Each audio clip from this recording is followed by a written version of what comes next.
ವೇದಿಕೆಯನ್ನು ಅಲಂಕರಿಸಿರುವ ಗಣ್ಯ ವಿದ್ವಾಂಸರೇ, ವೇದಿಕೆಯ ಮುಂಭಾಗದಲ್ಲಿ ಆಸೀನರಾಗಿರುವಂತಹ ಗಣ್ಯ ವಿದ್ವಾಂಸರೇ, ಪ್ರಸ್ಥಾಪಗಳೇ, ಚಿಂತನಶೀಲರಾದಂತಹ ನನ್ನ ಬಂಧುಗಳು, ನಾವೆಲ್ಲರೂ ಕೂಡ ಮಹಾಲಯ ಪಕ್ಷದಲ್ಲಿ ಇದ್ದೇವೆ. ಮಹಾಲಯ ಅಂದರೆ ದೊಡ್ಡದಾದಂತಹ ಮನೆ. ನಮ್ಮ ಮನೆ ಇದೆಯಲ್ಲ, ಅದು ಕೇವಲ ಒಂದು 40, 60, 100, 100 ಅಥವಾ 5 ಎಕರೆಯೋ 10 ಎಕರೆಯೋ ಜಮೀನಲ್ಲೋ ಅಂತ ಇದ್ದರೂ ಕೂಡ ನಮ್ಮ ಮನೆ ನಿಜವಾಗ್ಲೂ ಅಷ್ಟೇ ಅಲ್ಲ. ಇದೊಂದು ಮಹಾನ್ ಆಲಯ ಅನ್ನುವಂಥ ದೃಷ್ಟಿಯಿಂದ ಮಹಾಲಯದ ಆಚರಣೆಯನ್ನು ನಮ್ಮ ಹಿಂದವರು ಕೊಂಡಾಡಿದ್ದಾರೆ. ಇಂತಹ ಸಂಗತಿಗಳನ್ನು ನಾವು ಚೆನ್ನಾಗಿ ತಿಳ್ಕೊಂಡು ನಮ್ಮ ಮನೆಯಲ್ಲಿ ಬೆಳೀತಾ ಇರುವಂತಹ ಮಕ್ಕಳು, ಮೊಮ್ಮಕ್ಕಳು ಅವರಲ್ಲೂ ಕೂಡ ಗಾಢವಾಗಿ ಈ ಭಾವನೆಯನ್ನು ಉಂಟು ಮಾಡದೆ ಹೋಯಿತು ಅನ್ನೋದಾದರೆ, ನಾವು ಕೇವಲ ದೇಹದಲ್ಲಿ ಮಾತ್ರ ಕಾಣಿಸ್ತಾ ಇರುವಂತಹ ಒಂದಿಷ್ಟು ಲಕ್ಷಣ ಹೊಂದಿರುವಂತಹ ಬ್ರಹ್ಮ ತೇಜಸ್ಸಿನ ಬ್ರಾಹ್ಮಣರಾಗಿರ್ತೇವೆ ಹೊರತಾಗಿ ಅದನ್ನು ಮುಂದುವರಿಸುವಂತಹ ಶಕ್ತಿ ಹೊಂದಿರೋರಾಗಿರಬೇಕು. ನಮಗೆ ನಮ್ಮ ತಂದೆ ತಾತ ಅಂಥವರಿಂದ ಸುಮಾರು 7 ತಲೆಮಾರುಗಳಿಂದಾಗಿ ಆ ಬ್ರಹ್ಮವರ್ಚಸ್ಸು ಅನ್ನೋದು ಸಂಪಾದಿತವಾಗಿದೆ. ನಾವು ಒಂದ್ಸತಿ ಅದಕ್ಕೆ ಕೊಟ್ಟಿಗೆಯನ್ನು ಹಾಕ್ತೀವಿ ಅಂತ ಶುರುವಾದರೆ ಇನ್ನು ಬರ್ತಾ ಬರ್ತಾ ಬರ್ತಾ ಮುಂದಿನ ಪರಂಪರೆಯಲ್ಲಿ ಆ ತೇಜಸ್ಸು ಹೊರಟೋಗಿ ಇವನು ಯಾವ ಬ್ರಾಹ್ಮಣ ಅಂತ ಕೇಳುವಂತಹ ಸ್ಥಿತಿ ಬರುತ್ತೆ. ಹಿಂಗೆ ಹೇಳಿದಾಗ ತುಂಬ ಜನ ಹೇಳ್ತಾರೆ, ಇವಾಗಲೇ ಬರ್ತಿದೆ, ಇವಾಗಲೇ ತುಂಬ ಜನ ಏನು ಅವರೇನು ಬ್ರಾಹ್ಮಣರು ಅಂದರೆ ಏನು, ಎಲ್ಲಿಂದ ಬಂದವರು ಏನೋ ಅನ್ನೋ ರೀತಿಯಲ್ಲಿ ಪ್ರಶ್ನೆ ಮಾಡುವಂಥದ್ದು ಬಂದಿದೆ. ಆ ಥರದಲ್ಲೇ ನಮ್ಮ ಜನರ ಕೆಲವು ರೂಪಿತವಾದ ಆಚಾರಗಳು ಬಂದಿದೆ. ಇಂತಹ ಪರ್ವಕಾಲದಲ್ಲಿ ಆಗಾಗ್ಗೆ ಇದನ್ನು ಎಚ್ಚರಿಸುವಂಥದ್ದಾಗಬೇಕು, ನಾವಾಗಬೇಕು. ಆ ಹಿನ್ನೆಲೆಯಲ್ಲಿ ಇಂದಿನ ಈ ಕಾರ್ಯಕ್ರಮ ತುಂಬ ಚೆನ್ನಾಗಿ ನಡೀತಾ ಇದೆ. ಶಾಂತಿಮತಿ ಪ್ರತಿಷ್ಠಾನ, ಶಾಂತಿಯನ್ನು ಹೊಂದಿರುವಂತಹ ಶಾಂತಿಯೈ ಮನೋದೀಯತಾ ಅಂತ ನಮ್ಮಲ್ಲಿ ವೇದವ್ಯಾಸರ ಸಂದೇಶವನ್ನು ಕೊಡ್ತಾರೆ. ಎಂತಹ ದೊಡ್ಡ ದೊಡ್ಡ ರಾಜ ಮಹಾರಾಜರು ಎಲ್ಲರೂ ಇದ್ರು, ದುರ್ಯೋಧನ ಇದ್ದ, ಅವರಿಂದ ದೊಡ್ಡ ಪರಿವಾರ ಇತ್ತು, ಆಗ ಕೂಡ ಅವನು ಭಕ್ತನಾಗಿ, ಗುರು ಭಕ್ತನಾಗಿ ಬಿಟ್ಬಿಟ್ಟ. ಅದಕ್ಕೋಸ್ಕರವಾಗಿ ಶಾಂತಿಗೋಸ್ಕರವಾಗಿ ನಿಮ್ಮ ಮನಸ್ಸನ್ನು ತೊಡಗಿಸ್ಕೊಳ್ಳಿ, ಅದಕ್ಕೆ ಬೇಕಾಗುವಂತಹ ಕೆಲಸಗಳನ್ನು ಮಾಡಿ ಹೇಳಿ ಶಾಂತಿಮತಿ ಪ್ರತಿಷ್ಠಾನ. ಆ ದೃಷ್ಟಿಯಿಂದ 10 ಸಂವತ್ಸರಗಳ ಕಳೆದ ದಶಮಾನೋತ್ಸವವನ್ನು ಆಚರಣೆ ಮಾಡಿಕೊಂಡು ಈಗ ಏಕಾದಶ ರುದ್ರರು, ಯಾವ ರುದ್ರ ಅನ್ನುವಂಥವನು ಕೆಟ್ಟದ್ದನ್ನೆಲ್ಲ ಕೂಡ ಲಯ ಮಾಡಿ ಉತ್ತಮದನ್ನು ಮತ್ತೆ ಸ್ವೀಕರಿಸಿಕೊಡ್ತಾನೋ ಅಂತಹ 11ನೇ ವರ್ಷಕ್ಕೆ ಬಂದಿರುವಂಥ ತುಂಬ ಸಂತೋಷ. ಮೊದಲನೇದಾಗಿ ನಾನು ಅವರ ಅಧ್ಯಕ್ಷರನ್ನು, ಕಾರ್ಯಕರ್ತರನ್ನು, ಹಿತೈಷಿಗಳನ್ನು ಎಲ್ಲರನ್ನೂ ಕೂಡ ಅಭಿನಂದಿಸ್ತೇನೆ. ಹಾಗೆ ಇವತ್ತಿನ ಕಾರ್ಯಕ್ರಮ ನಡೀಲಿಕ್ಕೆ ಈ ಗುರು ನರಸಿಂಹ ದೇವಸ್ಥಾನದ ಆಡಳಿತ ಸಮಿತಿ ಏನಿದೆಯೋ ಅದು ತುಂಬ ಮಟ್ಟಿಗೆ ನನ್ನ ಜೊತೆ ಕೈ ಜೋಡಿಸಿದೆ. ನಾನು ಕೇಳಿದೆ, ಮಳೆಗಾಲ ಇವಾಗ ಉತ್ತರ ಕನ್ನಡ, ದಕ್ಷಿಣ ಕನ್ನಡ, ಉಡುಪಿ ಜಿಲ್ಲೆಗಳಲ್ಲೆಲ್ಲ ತುಂಬ ಮಳೆ ಬೀಳುತ್ತೆ, ಹೆಂಗೆ ವ್ಯವಸ್ಥೆ ಮಾಡ್ತಾರೆ ಅಂತ ಗೋಲ್ಪಟ್ಟನ್ನು ಕೇಳಿದೆ. ನಮಗೇನು ಚಿಂತೆ ಇಲ್ಲ. ಶ್ರೀ ನರಸಿಂಹನ ಶ್ರೇಷ್ಠವಾದ ಛತ್ರದ ಅಡಿಯಲ್ಲಿ ನಾವಿದ್ದೇವೆ. ಅಂದರೆ ಈ ದೊಡ್ಡದಾದ ಕಲ್ಯಾಣ ಮಂಟಪದ ಅಡಿಯಲ್ಲಿದ್ದೇವೆ. ಇಲ್ಲಿ 400-500 ಮಂದಿಗೆ ಬೇಕಾದ ಮಟ್ಟಿಗೆ ವ್ಯವಸ್ಥೆ ಇದೆ. ಎಲ್ಲರಿಗೂ ಉಳ್ಕೊಳ್ಳಿಕ್ಕೆ ವ್ಯವಸ್ಥೆ ಇದೆ, ಎಲ್ಲರೂ ಕಾರ್ಯಕ್ರಮದಲ್ಲಿ ಪಾಲ್ಗೊಳ್ಳಿಕ್ಕೆ ವ್ಯವಸ್ಥೆ ಇದೆ. ಮಧ್ಯಾಹ್ನ ಎಲ್ಲರಿಗೂ ಕೂಡ ಮಹಾಪ್ರಸಾದದ ಭೋಜನದ ವ್ಯವಸ್ಥೆಯನ್ನು ಮಾಡಿರ್ತೇವೆ. ನೀವು ಏನು ಯೋಚನೆ ಮಾಡಬೇಡಿ ಅಂದ್ಬಿಟ್ಟು ಈ ಆಡಳಿತ ಮಂಡಳಿಯ ಅಧ್ಯಕ್ಷರು ನನಗೆ ಹೇಳಿದ್ದಾರೆ. ನನಗೆ ತುಂಬ ಸಂತೋಷ ಅನಿಸ್ತು. ಕಲ್ಯಾಣ ಮಂದಿರ ಅನ್ನೋದು ವಿವಾಹ ಉಪನಯನಕ್ಕೋಸ್ಕರವಾಗಿ ಬಳಕೆ ಆಗುವಂಥದ್ದು ಮುಂದಾದರೆ ಯಾಕೋಸ್ಕರ ವಿವಾಹ ಮಾಡಬೇಕು, ಯಾತಿಕ ಉಪನಯನ, ಯಾತಿಕ ಉಪಕರ್ಮ ಇತ್ಯಾದಿಗಳ ಚಿಂತನೆಗೂ ಕೂಡ ಇಂತಹ ವೇದಿಕೆಗಳು ಆಗಬೇಕು. ಯಾವುದೇ ಒಂದು ಕಲ್ಯಾಣ ಮಂಟಪದಲ್ಲಿ ಇಂತಹ ಪಿತೃಪಕ್ಷ, ಆಷಾಢ, ಪುಷ್ಯ ಮಾಸದಲ್ಲಿ ಇಂತಹ ಚಿಂತನ ಸಪ್ತಾಹಗಳ ಇರುತ್ತೆ. ಆಗ ನಿಜವಾದ ಕಲ್ಯಾಣ ಮಂದಿರ ಆಗುತ್ತೆ. ಕಲ್ಯಾಣ ಅಂದರೆ ಅದನ್ನ ಮಂಗಳ ಆಗಬೇಕು, ಶುಭ ಆಗಬೇಕು, ಮುಂದಿನ ಎಷ್ಟೋ ಪರಂಪರೆವರೆಗೆ ಅದನ್ನು ಪ್ರತಿಧ್ವನಿಸ್ತಾ ಹೋಗಬೇಕು, ವಿಷಯ ಅರ್ಥದ್ದಾಗಬೇಕು. ಹಾಗಾಗಿ ಇಲ್ಲಿನ ಕಲ್ಯಾಣ ಮಂಟಪದ ಈ ಆಡಳಿತಾಧಿಕಾರಿಗಳು ಎಲ್ಲರೂ ಕೂಡ ಮಾಡಿರುವಂತಹ ವಿಶಿಷ್ಟವಾದಂತಹ ಈ ಕೆಲಸವನ್ನು ನಾನು ಮನಸಾರೆ ಮೆಚ್ಚಿಕೊಂಡು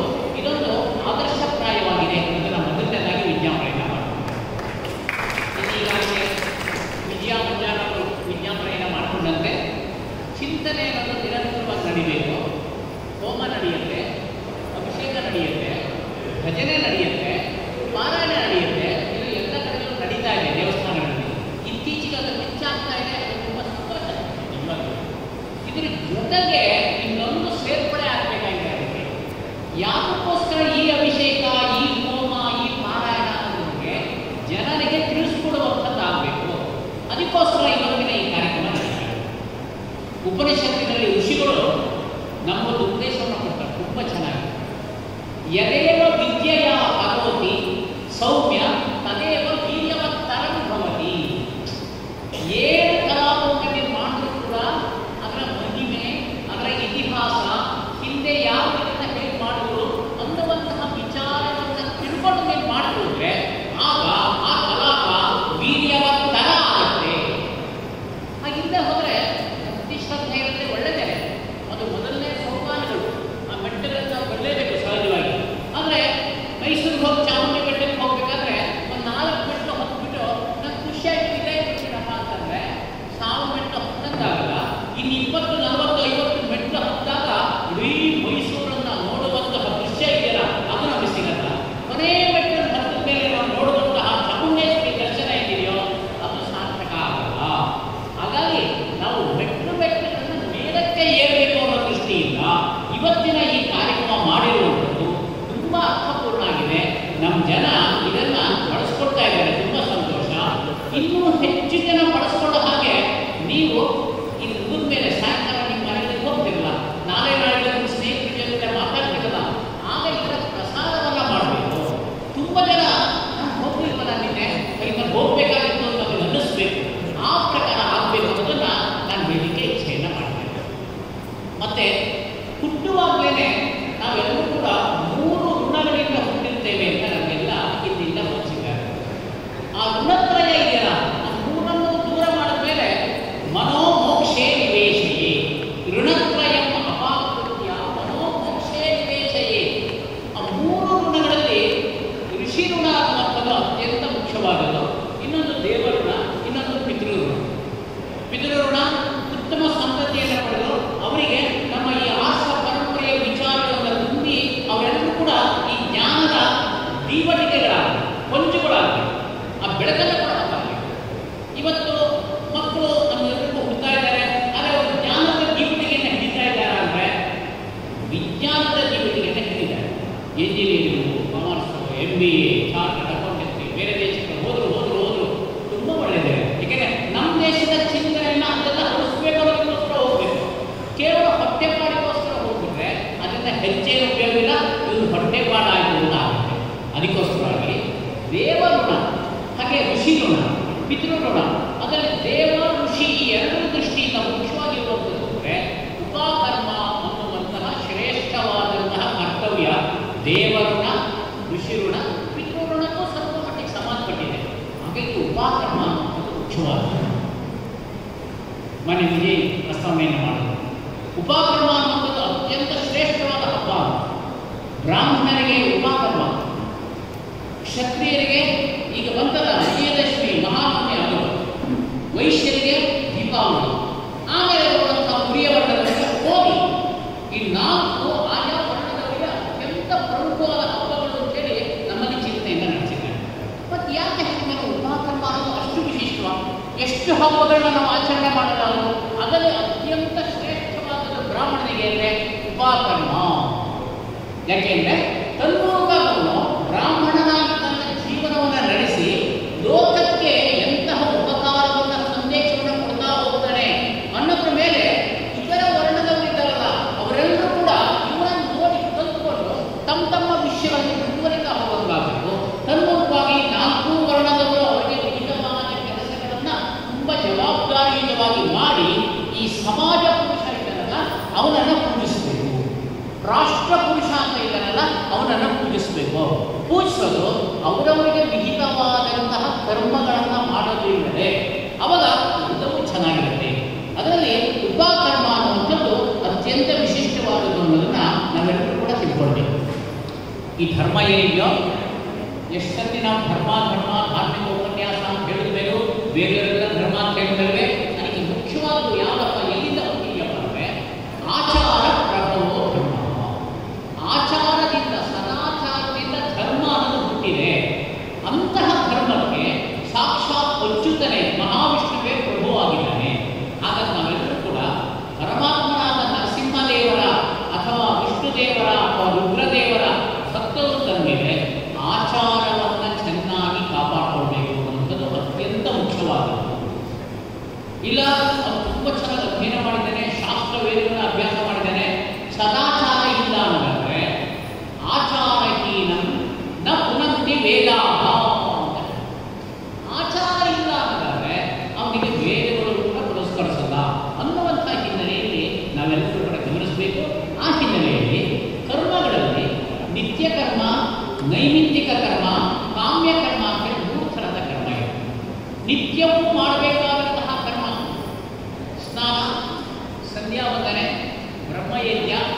ಅದೇ ತರಹ ವೈಶ್ವದೇವ, ಹಾಗೆ ಉಪಾಸನ ಅಗ್ನಿಯಲ್ಲಿ ಉಪಾಸನೆ ಮಾಡುವಂಥದ್ದು, ಇವು ನಿತ್ಯದ ಕರ್ಮಾವಳಿ.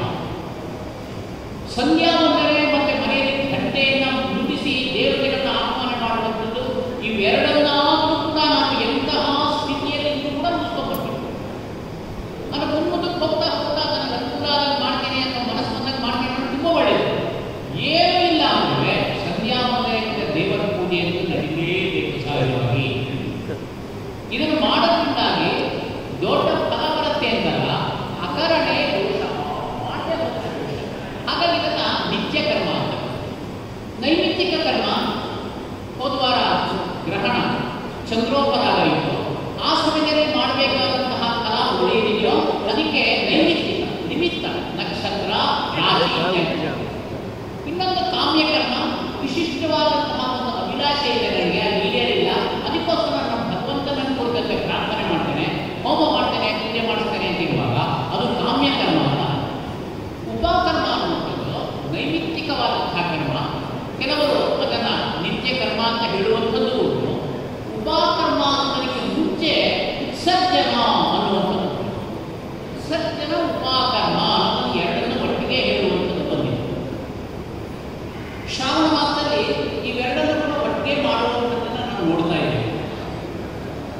ಉತ್ಸರ್ಜನ ಅಂದರೆ ಸಮರ್ಪಣೆ ಮಾಡುವುದು, ಉಪಕರ್ಮ ಅಂದರೆ ಸ್ವೀಕಾರ ಮಾಡುವುದು.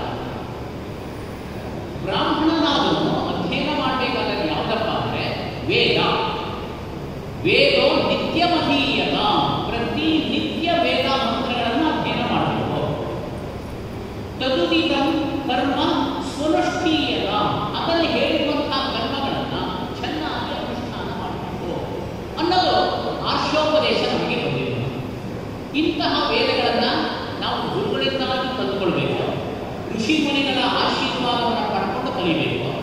ಕಡೆಗೆ ಪ್ರತಿ ವರ್ಷ ಅಂತಹ ಗುರುಗಳಿಗೆ ಮತ್ತು ಋಷಿ ಮುನಿಗಳಿಗೆ ಎಲ್ಲರಿಗೂ ಕೂಡ ನಾವು ಅರ್ಚನೆಯನ್ನು ಮಾಡಿ ಅವರ ಅನುಗ್ರಹವನ್ನು ಪುನಃ ಪುನಃ ಪಡ್ಕೊಳ್ಬೇಕು. ಅದಕ್ಕೋಸ್ಕರವಾಗಿ ಈ ಶ್ರೇಷ್ಠವಾದಂತಹ ಉಪಕರ್ಮ, ಉಪಾಸನಕ್ಕೆ ಮುಂಚೆ ಇರುವಂತಹ ಕಲಾಪ ಏನಿದೆಯೋ ಅವೆರಡೂ ಕೂಡ ನಡೆಯುವಂಥದ್ದನ್ನು ನಾವು ಗಮನಿಸ್ತೀವಿ. ಇಂತಹ ಹಿನ್ನೆಲೆಯಲ್ಲಿ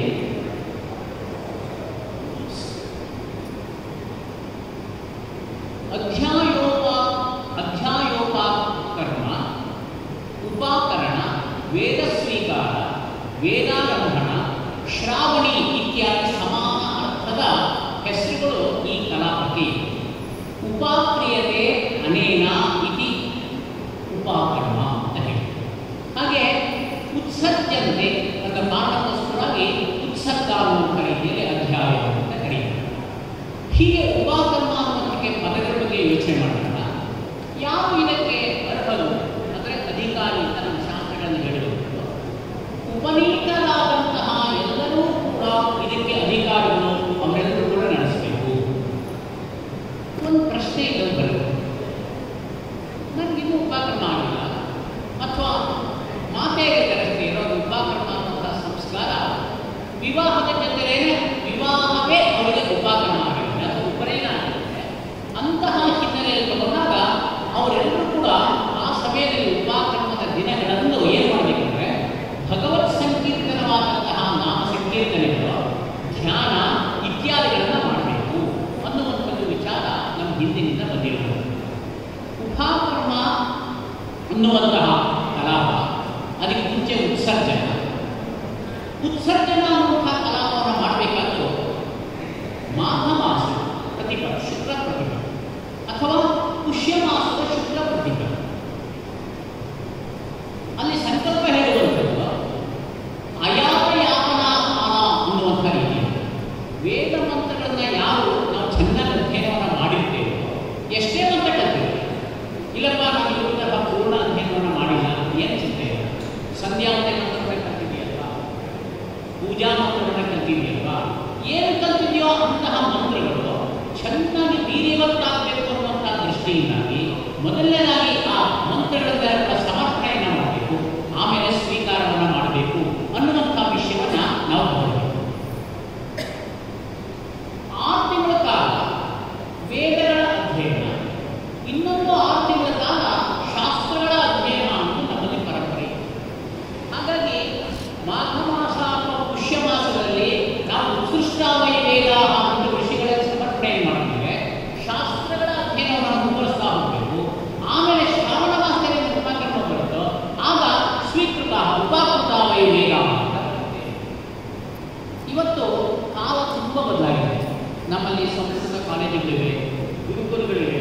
ಅಲ್ಲೆಲ್ಲ ಕಡೆಯಲ್ಲೂ ಕೂಡ ವೇದಗಳನ್ನು ಯಾರು ಅಧ್ಯಯನ ಮಾಡ್ತಾರೋ ವೇದಗಳನ್ನ ಅಧ್ಯಯನ ಮಾಡ್ತಾ ಇರ್ತಾರೆ. ತುಂಬ ಕಡೆಗಳಲ್ಲಿ ವಾಚೋವಿಧೇಯವಾಗಿ ಪುಸ್ತಕವೇ ಬೇಕಿಲ್ಲ, ಹಾಗೆ ಇಡೀ ಸಂಹಿತಾಧ್ಯಯನವನ್ನು ಮಾಡಿರೋರು ಈಗಲೂ ಸಿಗ್ತಾ ಇದ್ದಾರೆ. ಅದೆಲ್ಲ ನನಗೆ ಸಂತೋಷ. ಘನಾಂತ ಅಧ್ಯಯನವನ್ನು ಮಾಡಿರೋರು ಸಿಗ್ತಾ ಇದ್ದಾರೆ. ಸಂಖ್ಯೆ ಅನ್ನೋದು ಸ್ವಲ್ಪ ಜಾಸ್ತಿ ಆಗ್ತಿದೆ ಅನ್ನೋದು ತುಂಬ ಸಂತೋಷದ ತೃಪ್ತಿದಾಯಕ ವಿಷಯ. ಆದರೆ ಅವರಿಗೆ ಸಂಸ್ಕೃತ ಅಂದರೆ ಏನೂ ಗೊತ್ತಿಲ್ಲ, ವೇದಾಂತಗಳ ಬಗ್ಗೆ ಗೊತ್ತಿಲ್ಲ ಅನ್ನುವಂಥ ವಿಷಯ ಬಂದಾಗ ಅಂಥವನ್ನ ವೇದಾಭ್ಯಾಸ ಜಡ ಅಂತ ಹೇಳಿ ಉತ್ತರಿಸುವುದನ್ನು ನಾವು ಕೇಳ್ತಾ ಇದ್ದೇವೆ. ಇನ್ನು ವೇದವಂತರು ಏನು ಗೊತ್ತಿಲ್ಲ, ಸಂಧ್ಯಾವನೆ ಮಾಡ್ತಾರೆ ಅಷ್ಟೇನೆ. ಆದರೆ ಅವನು ವ್ಯಾಕರಣಶಾಸ್ತ್ರ ಅಧ್ಯಯನ ಮಾಡಿದ್ದಾನೆ, ಅವನು ಮೀಮಾಂಸಾ ಅಧ್ಯಯನ ಮಾಡಿದ್ದಾನೆ, ಜ್ಯೋತಿಷದ ಅಧ್ಯಯನ ಮಾಡಿದ್ದಾನೆ ಅಂತ ಹೇಳಿದಾಗ ಅವನಿಗೆ ಅಶ್ರೋತ್ರಿಯ ಅಂತ ನಿಂದಿಸುವಂಥದ್ದು. ವೇದಾಂಗಗಳನ್ನು ಅಭ್ಯಾಸ ಮಾಡಿದ್ದಾನೆ, ಆದರೆ ಅದಕ್ಕೆ ಮೂಲವಾದಂಥ ವೇದವನ್ನೇ ಅಭ್ಯಾಸ ಮಾಡಿಲ್ಲ. ವೇದಾಂಗಗಳು ಯಾಕೆ ಪ್ರವೃತ್ತವಾಗಿವೆ ಅಂದರೆ ವೇದಗಳ ಅರ್ಥವನ್ನು ಚೆನ್ನಾಗಿ ತಿಳಿಸುವಂತಹ ದೃಷ್ಟಿಯಿಂದ ವೇದಾಂಗಗಳು ಪ್ರವೃತ್ತವಾಗಿವೆ. ಮೆಟ್ಲುಗಳು, ನಾನು 2 ಮೆಟ್ಲು ಹತ್ತು ಬಿಡ್ಕೊಂಡು ನಿಂತುಬಿಟ್ರೆ ಮೇಲಕ್ಕೆ ಹೋಗಲಿಕ್ಕೆ ಸಾಧ್ಯವಿಲ್ಲ. 5-6 ಮೆಟ್ಲನ್ನು ಹತ್ತಿ ಆಮೇಲೆ ವೇದಗಳನ್ನು ಅರ್ಥ ಮಾಡ್ಕೊಳ್ಬೇಕು ಅಂತ ಇರೋಕ್ಕೋಸ್ಕರ ವೇದಾಂಗ ಇರುವುದು. ಹಾಗಾಗಿ ಅಂಗಾನಿ ವೇದಾಶ್ಚತ್ವಾರ ಪುರಾಣ ನ್ಯಾಯ ವಿಸ್ತಾರ 6 ಅಂಗಗಳು: ಶಿಕ್ಷಾ, ವ್ಯಾಕರಣ, ಛಂದಸ್, ನಿರುಕ್ತ, ಜ್ಯೋತಿಷ, ತಂತ್ರ, 4 ವೇದಗಳು. ಹಾಗೆ ಮೀಮಾಂಸಾ, ನ್ಯಾಯ ವಿಸ್ತಾರ, ಪುರಾಣ ಇವೆಲ್ಲವೂ ಸೇರಿದಂತೆ ವಿದ್ಯಾರ್ಥೇಕ ಚತುರ್ದಶ ಅಂತ ಕರೀತಾರೆ. 14 ವಿದ್ಯಾಸ್ಥಾನಗಳು ತನ್ಮೂಲಕವಾಗಿ ಇಡೀ ಬ್ರಹ್ಮಾಂಡದ ಎಲ್ಲ ವಿಷಯವನ್ನು ಕೂಡ ತಿಳಿಯುವಂತಹ ಅವಕಾಶ ಬ್ರಾಹ್ಮಣನಿಗೆ ಚೆನ್ನಾಗಿರ್ತಾರೆ. ಕ್ಷತ್ರಿಯನಾದವರಿಗೆ ವೇದ, ಅದರ ಜೊತೆಗೆ ಧನುರ್ವಿದ್ಯೆ ಏನಿದ್ದೋ ಅದು ಇರ್ತಾರೆ. ಆಗ ವೈಶ್ಯನಿಗೆ ತರಹ ಇರುತ್ತೆ. ಶೂದ್ರ ವರ್ಣದವರಿಗೆ ಅವನಿರುವಂತಹ ಕೃಷಿ, ವಾಣಿಜ್ಯ, ವ್ಯವಹಾರ ಏನಿರ್ತದೋ ಅದಕ್ಕೆ ಹೊಂದಿದಂತಹ ಶಿಕ್ಷಣ ಇದೆ. ಒಂದು ಪಾರಂಪರಿಕವಾಗಿ ಅವರ ತಂದೆಯಿಂದಲೇ ಬಂದಂತಹ ಶಿಕ್ಷಣ ಒಂದಿರ್ತಿತ್ತು. ಇನ್ನೊಂದು ಗುರುಕುಲಗಳಲ್ಲಿ ಅವರವರ ವರ್ಣದ ಕೆಲಸಗಳಿಗೆ ಬೇಕಾಗುವಂತಹ ಶಿಕ್ಷಣ ದೊರಕುವಂಥದ್ದು ಇರ್ತಾ ಇದೆ. ಆದರೆ ಗುರುಕುಲದ ವ್ಯವಸ್ಥೆ ಹೋಗ್ಬಿಟ್ಮೇಲೆ ಇವಕ್ಕೆಲ್ಲ ಸಾಕಷ್ಟು ಧಕ್ಕೆ ಬಂದಿದೆ. ಅವರು ಪುನರುಜ್ಜೀವನಕ್ಕೋಸ್ಕರ ಕೆಲಸ ನಡೀತಾ ಇದೆ ನಿಜವಾಗ್ಲೂ ಕೂಡ. ಆ ಹಿನ್ನೆಲೆಯಲ್ಲಿ ಉಪಕರ್ಮ ಇದಕ್ಕೆ ಸಂಬಂಧಪಟ್ಟಂಗೆ ನಾವು ನಮ್ಮ ಕಿರಿಯರು ಯಾರಿದ್ದಾರೋ ಅವರಲ್ಲಿ ಈ ವಿಚಾರಗಳನ್ನು ಚೆನ್ನಾಗಿ ಮೂಡಿಸಬೇಕಾದ ಅವಶ್ಯಕತೆ ಅನ್ನೋದನ್ನ ನಾವು ಗಮನಿಸಬೇಕು. ಗುರು ಶುಕ್ರರ ಅಸ್ತ ಇದ್ದಾಗ ಅವಾಗ ಕಲಾಪಕ್ಕೆ ಸಂಬಂಧಪಟ್ಟಂತೆ ಆಷಾಢ, ಶ್ರಾವಣ ಅಥವಾ ಭಾದ್ರಪದ ಈ 3 ತಿಂಗಳಲ್ಲಿ ಯಾವುದಾದ್ರೂ ಒಂದು ತಿಂಗಳಲ್ಲಿ ಈ ಉಪಕರ್ಮವನ್ನು ಮಾಡ್ಕೋಬಹುದು ಅಂತ ಸಿಗ್ತದೆ. ಶ್ರಾವಣ ಹುಣ್ಣಿಮೆ ಸಾಮಾನ್ಯವಾಗಿ ನಡೆಯುವುದು.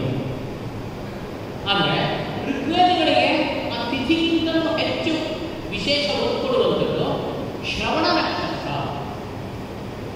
ಶ್ರವಣ ನಕ್ಷತ್ರೇ ಶ್ರಾವಣ್ಯಾಂ ಉಪಕರ್ಮ ಆಚರೆ ಅಂತಲೇ ವಿಶೇಷ ಸೂತ್ರಗಳಲ್ಲಿ ಹೇಳುವಂಥದ್ದು.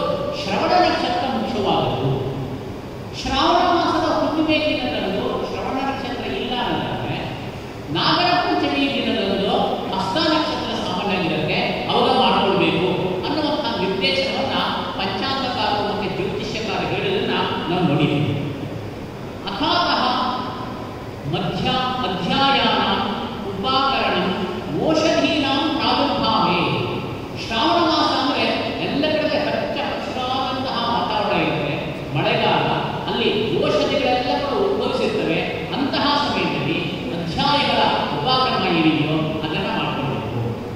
ಶ್ರಾವಣೇನ ಶ್ರಾವಣ ಶ್ರಾವಣ್ಯ ಪಂಚಮ್ಯ ಹಸ್ತೇವ ಅನ್ನುವಂಥ ಅವಕಾಶವನ್ನು ಕೊಟ್ಟು ಅದನ್ನು ಮಾಡಬೇಕು. ಆ ಸಂದರ್ಭದಲ್ಲಿ ಸಪ್ತ ಋಷಿಗಳನ್ನು ಆವಾಹನೆ ಮಾಡಲಾಗಿದೆ. ಗೌತಮಾದಿ ಸಪ್ತಋಷಿ ದೇವತಾಭ್ಯೋ ನಮಃ. ಋಷಿಗಳು ಅಂದರೆ ಅವರೆಲ್ಲರ ಸನ್ಯಾಸಿಗಳಾಗಿರ್ತಾರೆ ಅಂತ ಸಾಮಾನ್ಯವಾಗಿ ತಿಳ್ಕೊಂಡಿರುವಂಥದ್ದು. ಆದರೆ ಹಾಗೇನಿಲ್ಲ. ಗೃಹಸ್ಥರಾಗಿದ್ದವರು ಕೂಡ ಮಂತ್ರದ್ರಷ್ಟರಾಗಿ ಅವರು ಕುಟುಂಬಿಗಳಾಗಿ ಇದ್ದು ಗುರುಕುಲದಲ್ಲಿ ಒಟ್ಟಿಗೆ ವಾಸ ಮಾಡ್ತಿದ್ರು, ಶಿಷ್ಯರ ಜೊತೆಗೆ ಇದ್ದರೆ. ಹಾಗಾಗಿ ಪತ್ನಿ ಸಹಿತರಾದಂತಹ ಗೌತಮಾದಿ ಸಪ್ತಋಷಿಗಳನ್ನು ಕೂಡ ಆವಾಹನೆ ಮಾಡಿ ಅವರ ಅನುಗ್ರಹವನ್ನು ಪ್ರಾರ್ಥನೆ ಮಾಡಲಾಗಿದೆ. ಹಾಗೆ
ಏನು ಪ್ರಾಯಶ್ಚಿತ್ತ ಮಾಡಿಕೊಳ್ಬೇಕು ಅಂದರೆ ಅದಕ್ಕೆ ಒಂದು 3 ತರಹದಲ್ಲಿ ಪ್ರಾಯಶ್ಚಿತ್ತವನ್ನು ಕೊಡಲಾಗಿದೆ. ಒಂದು ಮಹಾನಾರಾಯಣ ಉಪನಿಷತ್ತಲ್ಲಿ ಬರುವಂತಹ ಕಾಮೋಕಾಶಿ ನಮೋ ನಮಃ ಕಾಮಃಕರೋಮಿ ನಾಹಂಕರ್ತ ಕಾಮಃಕಾರಯಿತ ನಾಹಂಕಾರಯಿತ ಏಷತೆ ಕಾಮ ಕಾಮಾಯ ಸ್ವಾಹ. ಹಾಗೆ ಮಂದಿರಕಾಶಿ ನಮೋ ನಮಃ ಅಂತ ಏನಿದೆಯೋ ಆ ಮಂತ್ರವನ್ನು ಜಪ ಮಾಡಿ ಅದರ ಹೋಮವನ್ನು ಮಾಡಬೇಕು. ಷೋಡಶ ಪ್ರಾಣಾಯಾಮ ಕ್ರಿಯ 16 ಪ್ರಾಣಾಯಾಮಗಳನ್ನು ಮಾಡಬೇಕು. ವಿರಜಾ ಮಂತ್ರಗಳ ಜಪ ಮತ್ತು ಹೋಮ ಈ ಪ್ರಕಾರವಾಗಿ ಮಾಡಬೇಕು ಅನ್ನುವಂಥದ್ದನ್ನು ಕೂಡ ಆಶ್ರದಾಯಕ ಕಲಾಪದಲ್ಲಿ ನಾವು ನೋಡಬೇಕು. ಹಾಗಾಗಿ ಉತ್ಸರ್ಜನ ಉಪಾಕರ್ಮ ಎರಡನ್ನೂ ಶ್ರಾವಣ ಮಾಸದಲ್ಲಿ ಮಾಡ್ತಾ ಇದ್ದೀವಿ ಅನ್ನೋದಕ್ಕೆ ಈ ಪ್ರಾಯಶ್ಚಿತ್ತವನ್ನು ಮಾಡಿಕೊಂಡಾದರೂ ಮಾಡಬೇಕು. ನಮ್ಮ ಪುರೋಹಿತರು ಮತ್ತು ಕೆಲವರೆಲ್ಲ ಗೃಹಸ್ಥರು ಒಟ್ಟಿಗೆ ಸೇರಿಕೊಂಡು ಯೋಚನೆ ಮಾಡಬೇಕಾದ್ರೆ ಮಾಘ ಪುಷ್ಯದಲ್ಲೇ ಈ ಮೊದಲ ಕಲಾಪವನ್ನು ಮಾಡಿ ವಿಸರ್ಜನವನ್ನು, ಆಮೇಲೆ ಶ್ರಾವಣದಲ್ಲಿ ನಾವು ಈ ಉಪಕರಣವನ್ನು ಮಾಡ್ಕೊಳ್ತೀವಿ ಅನ್ನುವಂಥ ಕಲಾಪವನ್ನು ಜಾರಿಗೆ ತರಬೇಕು. ಅಥವಾ ಉತ್ಸರ್ಜನದಲ್ಲಿ ಪ್ರಾಯಶ್ಚಿತ್ತ ಹೋಮವನ್ನು ಮಾಡಿಕೊಂಡು ಆಮೇಲೆ ಮಾಡುವಂಥದ್ದನ್ನು ಕೂಡ ಮಾಡಬಹುದು ಅನ್ನುವಂಥ ವಿಷಯ. ನಿರ್ಣಯ ಸಿಂಧುನಲ್ಲಿ ಇನ್ನೊಂದು ವಿಷಯವನ್ನು ಕೊಟ್ಟಿದೆ. ಯಾವುದಾದ್ರೂ ಮನೆಯಲ್ಲಿ ಯಾರು ಉಪಕರಣಕ್ಕೆ ಒಳಗಾಗಬೇಕು ಅಂಥವನಿಗೆ ಪಿತೃ ದೀಕ್ಷೆ ಇದೆ ಅಂದರೆ ಅವರ ತಂದೆ ಕಾಲವಾಗಿ ಇನ್ನೊಂದು ವರ್ಷ ಆಗಿಲ್ಲ ಅನ್ನೋದಾದರೆ ಅವಾಗ ನಿಯಮಗಳಿರ್ತವೆ. ಸ್ನಾನಂಚೈವ ಮಹಾದಾನ ಸ್ವಾಧ್ಯಾಯಂ ಚಾಸ್ತಿ ತರ್ಪಣಂ ಪ್ರಥಮೇತೆ ನ ಕುರ್ವೀತ ಮಹಾಗುರು ನಿಪಾತನೆ. ಹಾಗಾಗಿ ಮೊದಲ ವರ್ಷ ಉಪಕರ್ಮ ಮಾಡುವ ಹಂಗಿಲ್ಲ ಅನ್ನುವಂಥ ಕಡೆಯ ಬರುತ್ತೆ. ಆಗ ಶಾಸ್ತ್ರಕಾರ ಇದನ್ನು ವಿಮರ್ಶೆ ಮಾಡ್ತಾರೆ. ಇದರಲ್ಲಿ ಸಪಿಂಡೀಕರಣ ಶ್ರಾದ್ದ ಅನ್ನೋದನ್ನು 12ನೇ ದಿವಸವೇ 11ನೇ ದಿವಸ ಮಾಡಿಬಿಟ್ಟಿರೋದಾದರೆ ಅವನಿಗೆ ಆ ಶೌಚಾಲಯ ವರ್ಷ ಪೂರ್ತಿ ಇರೋದಿಲ್ಲ, ಅವನು ಶುದ್ಧನಾಗ್ತಾನೆ, ಆಗ ಉಪಕರ್ಮವನ್ನು ಮಾಡಿಕೊಳ್ಬೋದು. ಇನ್ನೊಂದು ಕಡೆಯಲ್ಲಿ ಇಲ್ಲ, ಅವನು ಕೊನೆಗೆ ಸಪಿಂಡೀಕರಣವನ್ನು ವರ್ಷಾಂತ್ಯದಲ್ಲಿ ಮಾಡೋದು ಅನ್ನೋದಾದರೆ ಆಗ ಅವನಿಗೆ ಅಶುಚಿತ್ವ ಅನ್ನೋದು ಇದ್ದೇ ಇರುತ್ತೆ, ಆಗ ಆ ವರ್ಷ ಉಪಕರ್ಮ ಮಾಡೋಂಗಿಲ್ಲ ಅನ್ನುವಂಥ ವಿಷಯ. ಈ ಎರಡು ಕೂಡ ಚರ್ಚಿತವಾಗಿದೆ. ಮಾನ್ಯ ಕೃಷ್ಣಮೂರ್ತಿ ಬಾಯಿರೆ ಅವರ ಬಗ್ಗೆ ಚೆನ್ನಾಗಿ ಅಧ್ಯಯನ ಮಾಡಿರೋರಾದ್ರಿಂದ ಅದರ ಬಗ್ಗೆ ಗ್ರಂಥಗಳನ್ನು ಬರೆದಿರೋದ್ರಿಂದ ಇದ್ರ ಬಗ್ಗೆ ಇನ್ನಷ್ಟು ಬೆಳಕನ್ನು ಅವರು ಚೆಲ್ಲಿಕ್ಕಿದ್ದಾರೆ ಅನ್ನುವಂಥ ವಿಷಯವನ್ನು ನಾನು ವಿಜ್ಞಾಪನೆ ಮಾಡಿದ್ದೇನೆ. ಅಯಾತಯಾಮೈಹಿ ಛಂದೋಭಿಹಿ ಯತ್ಕರ್ಮ ಕ್ರಿಯತೆ ವಿಜೈಹಿ ಕ್ರೀಡಮಾನೈರಪಿ ಸದಾ ತತ್ತೇಷಾಂ ಬುದ್ಧಿ ಕಾರಣಂ ಮತ್ತು ವೈದ್ಯನಾಥಿ ಇದನ್ನು ಹೇಳಿದು ಅಯಾತಯಾಮಿ ಅಂತ ಏನಾಗುತ್ತೆ ಹರಸುವುದು ಅಂತ ಕರೀತಾರೆ. ಮಂತ್ರಗಳನ್ನು ಹೇಳ್ತಾ ಹೇಳ್ತಾ ಹೇಳ್ತಾ ಹೇಳ್ತಾ ಹೇಳ್ತಾ ಕೆಲವು ಸರ್ತಿ ಸ್ವರಗಳು ಆಚೀಚೆ ಆಗುವಂತಹ ಸಂಭವ ಇದೆ. ಹಾಗಾಗಿ 5-6 ತಿಂಗಳ ಕಾಲ ಇದನ್ನೆಲ್ಲ ಒಂದು ಹದ ಮಾಡಿಕೊಳ್ಳಿಕ್ಕೋಸ್ಕರ ಅವಕಾಶ ಇರುತ್ತೆ. ಹದ ಮಾಡಿಕೊಂಡು ಆ ಮಂತ್ರಗಳನ್ನು ಇನ್ನಷ್ಟು ಸ್ವಾಧೀನಪಡಿಸ್ಕೊಳ್ಬೇಕು, ಅದನ್ನು ಸಿದ್ಧಿಪಡಿಸ್ಕೊಳ್ಬೇಕು ಅನ್ನುವಂಥ ದೃಷ್ಟಿಯಿಂದ ಅಧ್ಯಾಯೋಪಾಕರ್ಮ ಅನ್ನುವಂಥ ಕಲಾಪ ಇರುವಂಥದ್ದನ್ನು ನಾವು ಗಮನಿಸ್ತೀವಿ. ವೇದಗಳನ್ನು ಏನು ಕರೀತಾರೆ ಅಂದರೆ ಶ್ರುತಿ ಅಂತ ಕರೀತಾರೆ. ಅದಕ್ಕೆ ಪುಸ್ತಕ ಇಲ್ಲ. ಪುಸ್ತಕ ನೋಡಿ ಕೇಳುವಂಥ ಹೋದಾಗ ಅದು ಶ್ರುತಿ ಕಾಗೋದಿಲ್ಲ. ಇವತ್ತೇನೋ ಬಂದಿದೆ ಪುಸ್ತಕ ನೋಡ್ಕೊಳ್ಳುವಂತ ಹೇಳುವಂಥದ್ದು ಬಂದ್ಬಿಟ್ಟಿದೆ. ಆದರೆ ನಿಜವಾದ ಪುಸ್ತಕ ನಿರಪೇಕ್ಷವಾಗಿ ಇರುವಂಥದ್ದೇ ವೇದ. ಅದು ಆಮ್ನಾಯ. ಮುನಾಭಾಗಗಳಿಗೆ ಅಭ್ಯಾಸ. ಆಮ್ನಾಯ ಅಂದರೆ ನಿರಂತರವಾದ ಅಭ್ಯಾಸದಿಂದ ನಾನು ಸ್ವಾಧೀನ ಪಡ್ಕೊಳ್ಳೋದು. ಅದನ್ನು ಶಿಷ್ಯ ಕಿವಿಯಿಂದ ಕೇಳಿಸ್ಕೊಳ್ತಾರೆ, ಅವನು ಸ್ವೀಕಾರ ಮಾಡಿ ಶಿಷ್ಯರ ಕಿವಿ ಗುರುತಿಸ್ತಾರೆ. ಶ್ರುತಿ ಮುಖವಾಗಿ ಬಂದಿರುವಂಥದ್ದು ಇದು ವೇದ, ಒಂದು ಸಾಹಿತ್ಯ. ಇದು ಭಾರತ ದೇಶದ ಒಂದು ದೊಡ್ಡ ವಿಶೇಷ. ಇನ್ನು ಯಾವ ದೇಶದಲ್ಲೂ ಇಲ್ಲದೇ ಇರುವಂತಹ ಒಂದು ವಿಶಿಷ್ಟವಾದಂತಹ ಅಭ್ಯಾಸ ಅನ್ನೋದನ್ನು ನಾವೆಲ್ಲರೂ ಕೂಡ ಇಲ್ಲಿ ತಿಳ್ಕೊಳ್ಬೇಕು. ಇಂತಹ ಹಿನ್ನೆಲೆಯಲ್ಲಿ ಈ ಉತ್ಸರ್ಜನ ಅನ್ನುವಂತಹ ಕಲಾಪವನ್ನು ಎಲ್ಲಿ ಮಾಡಬೇಕು ಅಂದರೆ ಮಹಾನದಿ, ಸಮುದ್ರ ಅಥವಾ ಪುಷ್ಕರಣಿ, ಕಲ್ಯಾಣಿ ಇರುತ್ತಲ್ಲ ಅಂಥ ಕಡೆಗಳಲ್ಲಿ ನೀರಿನ ಸಮೃದ್ಧಿ ಇರುವಂತಹ ಆ ನೀರಿನ ಸರೋವರ ಅಂಥ ಕಡೆಗಳಲ್ಲಿ ಮಾಡಬೇಕು ಅನ್ನುವಂಥ ಕಲಾಪವನ್ನು ಕೊಟ್ಟಿದ್ದಾರೆ. ಆಮೇಲೆ ಋಗ್ವೇದದಲ್ಲಿ ಅಧ್ಯಾಯೋತ್ತಕ್ಕೆ ಮಾಘೆ ಪೂರ್ಣಮಾಸ್ಯ ವಿಧೀಯತೆ ಅಂತ ಹೇಳಿ ಮಾಘದ ಹುಣ್ಣಿಮೆಯಲ್ಲಾದರೂ ಕೂಡ ಉತ್ಸರ್ಜನವನ್ನು ಮಾಡ್ಬೋದು ಅನ್ನೋದನ್ನು ಕೊಟ್ಟಿದ್ದಾರೆ. ಉತ್ಸರ್ಜನೆ ಕಾಲಕ್ಕೆ ಸಂಬಂಧಪಟ್ಟಂಗೆ ಬ್ರಹ್ಮಯಜ್ಞ ಎಲ್ಲ ಕಲಾಪವು ಪ್ರತಿನಿತ್ಯ ನಡಿಬೇಕು. ನಡೀದೇ ಇದ್ರೂ ಕೂಡ ಆ ಸಮಯಕ್ಕಾದರೂ ಕೂಡ ಈ ಬ್ರಹ್ಮಯಜ್ಞ ಅನ್ನುವಂಥ ಕಲಾಪವನ್ನು ನಡೆಸುವಂಥದ್ದು ಇಟ್ಕೋಬೇಕು. ಆ ಬ್ರಹ್ಮಯಜ್ಞ ಅನ್ನೋದು ವೇದಶಾಸ್ತ್ರಗಳ ಏನು ಅನುಷ್ಠಾನ ಇದೆಯೋ ಅಧ್ಯಯನ ಇದೆಯೋ ಅದಕ್ಕೊಂದು ಸಂಕ್ಷಿಪ್ತದು. ಋಗ್ವೇದದ ಮೊದಲನೇದಾದಂತಹ ಸೂತ್ರ ಹೇಳ್ತೀನಿ, ಯಜುರ್ವೇದದ್ದು ಮೊದಲನೇ ಮಂತ್ರ,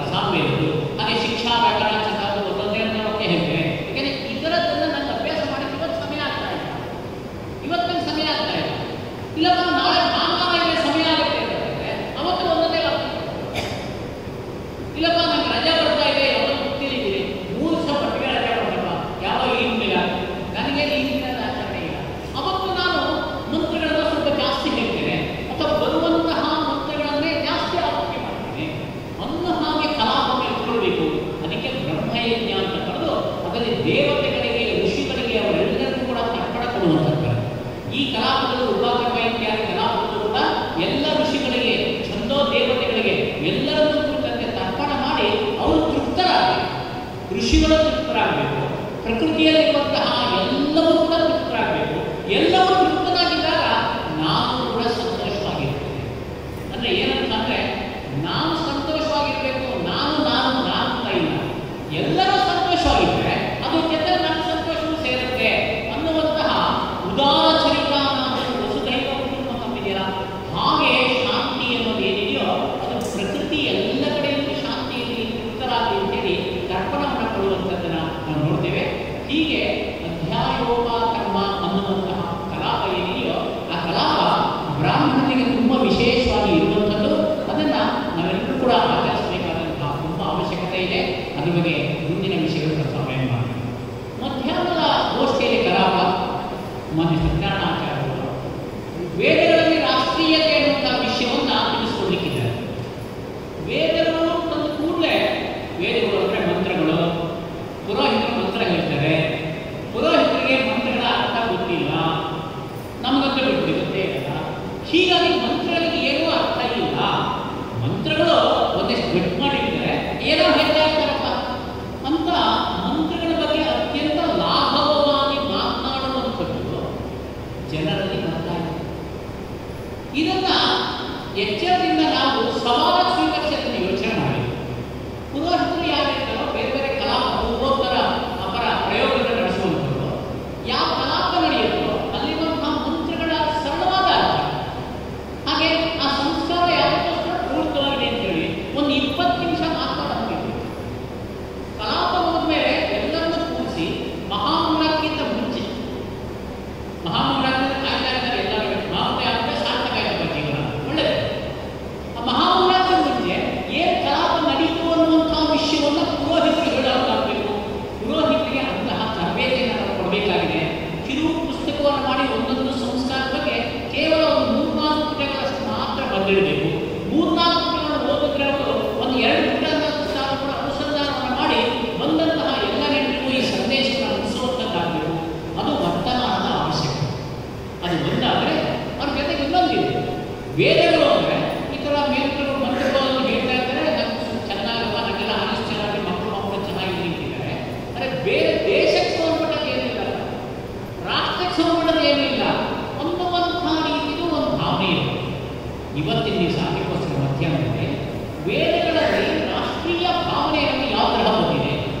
ಅಶ್ವಮೇಧ ಯಾಗದ ಕಲಾಪ ಬರುತ್ತೆ, ರಾಜಸೂಯ ಯಾಗದ ಕಲಾಪ ಬರುತ್ತೆ. ಹಾಗೆಯೇ ಋಗ್ವೇದಕ್ಕೆ ಸಂಬಂಧಪಟ್ಟಿಗೆ ಸಾಮ್ರಾಜ್ಯಂ, ಭೌಜ್ಯಂ, ಸ್ವರಾಜ್ಯಂ, ವೈರಾಜ್ಯಂ, ಪಾರಮೇಷ್ಟ್ಯಂ ರಾಜ್ಯಂ, ಪೃಥಿವ್ಯಾ ಪರ್ಯಂತಾಯ ಏಕರಾಳಿತಿ ಅನ್ನುವಂತಹ ಆಶೀರ್ವಾದ ಬರುತ್ತೆ. ಇವೆಲ್ಲವೂ ಕೂಡ ರಾಜನನ್ನ ಕುರಿತಂತೆ ಇರುವುದು. ರಾಜ ಅಂದರೆ ಯಾರೊಬ್ಬ ವ್ಯಕ್ತಿ ಅಂತಲ್ಲ, ಇಡೀ ಪ್ರಜಾ ಸಮುದಾಯವನ್ನು ಕುರಿತಂತೆ ಎಲ್ಲ ಕಡೆ ಇರುವಂತಹ ಭಾವನೆಯ ಮೂರ್ತಿವತ್ತಾಗಿ ರಾಜ ಅನ್ನೋದಿರ್ತಾರೆ.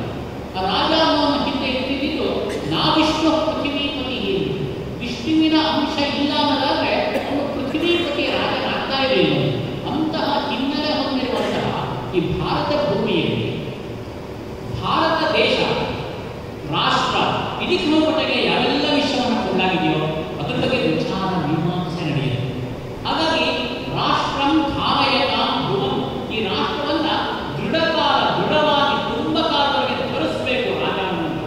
ಅದಕ್ಕೆ ಧ್ರುವಂತೆ ರಾಜ, ಹೇ ರಾಜನೇ ನೀನು ಧ್ರುವ ಗಟ್ಟಿಯಾಗಿರು, ರಾಜನ ಧ್ರುವನಾಗಿರಲಿ. ಆ ಧ್ರುವನಾಗಿರುವಂತಹ ರಾಜನ ಹಿನ್ನೆಲೆಯಲ್ಲಿ ಎಲ್ಲರೂ ಕೂಡ ಸಂತೋಷವಾಗಿರಬೇಕು ಅನ್ನುವಂತಹ ಸಂದರ್ಭ ಬರುತ್ತೆ. ರಾಜನ ಬಗ್ಗೆ ಹೇಳಬೇಕಾದ್ರೆ ಕಾಳಿದಾಸ ಒಂದು ವಿಚಾರವನ್ನು ಹೇಳ್ತಾನೆ. ಸರಸ್ವತಿ ಶ್ರುತಿ ಮಹತಾಂ ಮಹೀಯತಾಂ. ಯಾವ ದೇಶದಲ್ಲಿ ವೇದ ಮಂತ್ರಗಳಿಂದ ಮಹತ್ತರವಾದಂತಹ ವಾಣಿ ಏನಿದೆ ಆ ವಾಣಿ ಯಾವಾಗಲೂ ಉದ್ಘೋಷಗೊಳ್ತಾ ಇರಬೇಕು. ಶ್ರುತಿ ಮಹತಿ ಮಹೀಯತಾಂ ಅಂದರೆ ಹೆಚ್ಚಿನ ಸ್ಥಾನ. ಹಾಗೆ ರಾಜ ಇದ್ದಾರಲ್ಲ, ಅವನು ನ್ಯಾಯ ಮಾರ್ಗದಿಂದ ರಾಜ್ಯವನ್ನು ಮಾಡ್ತಾ ಇರಲಿ. ಹೀಗಿದ್ದಾಗ ಎಲ್ಲರಿಗೂ ಕೂಡ ಈ ಜನ್ಮದಲ್ಲೇ ಮೋಕ್ಷ ಅನ್ನೋದು ಲಭಿಸುವಂಥದ್ದಾಗಬೇಕು ಅನ್ನೋದಕ್ಕೆ ವೇದದ ಋಷಿಗಳು ನಮ್ಮೆಲ್ಲರಿಗೂ ಕೂಡ ಸಂದೇಶವನ್ನು ಕೊಟ್ಟಿದ್ದಾರೆ. ತಾವು ಯಾವನ್ನ ಕಂಡುಕೊಂಡು ತಾವು ಯಾವ ಅಮೃತವನ್ನು ಸವಿದರೋ ಅನುಭವಿಸಿದ್ರೋ ಅದನ್ನ ನಾವೆಲ್ಲರೂ ಕೂಡ ಕಂಡುಕೊಳ್ಬೇಕು, ನಾವೆಲ್ಲರೂ ಅನುಭವಿಸಬೇಕು ಅಂತ ಉದಾರ ದೃಷ್ಟಿಯಿಂದ ಅವರು ನಿಜವಾಗಿಯೂ ಕೂಡ ಈ ಪ್ರಕಾರ ಹೇಳಿದ್ದಾರೆ. ಹೀಗೆ ವೇದಗಳಲ್ಲಿ ಕೊಟ್ಟಿರುವಂತಹ ರಾಷ್ಟ್ರೀಯತೆ, ಅದು ಪುರಾಣಗಳಲ್ಲಿ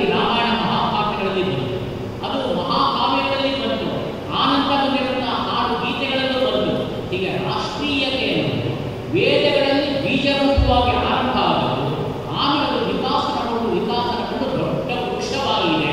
ಆದರೆ ಆ ವೃಕ್ಷದ ಬಗ್ಗೆನೂ ಇವತ್ತು ಪರಿಚಯ ಇಲ್ಲ ಅನ್ನುವಂಥ ಸ್ಥಿತಿಗೆ ಬರ್ತಿರೋ ಹಿನ್ನೆಲೆಯಲ್ಲಿ ವೇದಗಳಲ್ಲಿ ರಾಷ್ಟ್ರೀಯತೆಯನ್ನು ಆರಂಭಿಸಿ ಆಮೇಲೆ ಅದು ಪುರಾಣಗಳಲ್ಲಿ ರಾಮಾಯಣ ಮಹಾಭಾರತ ಹೇಗೆ ಬಂದಿದೆ ಅನ್ನೋದನ್ನ ಮುಂದಿನ ವರ್ಷದ ಗೋಷ್ಠಿಗಳಲ್ಲೂ ಕೂಡ ನಾವೆಲ್ಲರೂ ಕೂಡ ನಿರ್ಮಿಸುವಂಥದ್ದಾಗಬೇಕು ಅನ್ನೋ ದೃಷ್ಟಿಯಿಂದ ವೇದಗಳಲ್ಲಿ ರಾಷ್ಟ್ರೀಯತೆ ಅನ್ನುವಂತಹ ಕಲಾಪ ನಡೀಲಿಕ್ಕಿದೆ.